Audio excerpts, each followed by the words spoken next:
Hey everyone, welcome back to another quick how-to. In this video, we're going to show you how you can fix Safari could not install your profile due to an unknown error on your iPhone.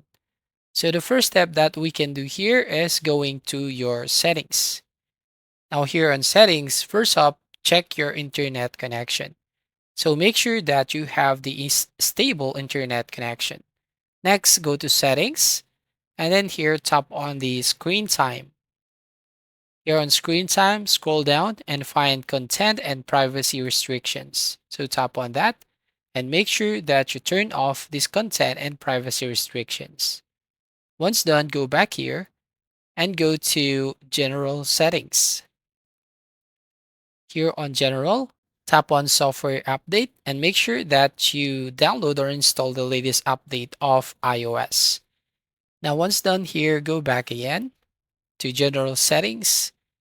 And then here, scroll down and select this VPN and device management. Make sure that your VPN is disconnected. Go back again to your settings.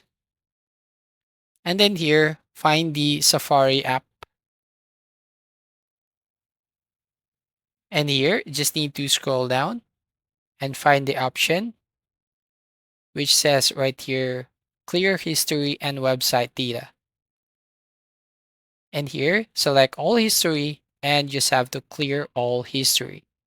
Once done, go back again, scroll down to the bottom and select advanced. And then go to your website data. And then here you'll find all the datas of your Safari.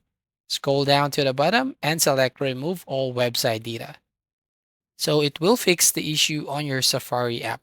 So that's all. Thank you for watching. Please like and subscribe and see you in the next video.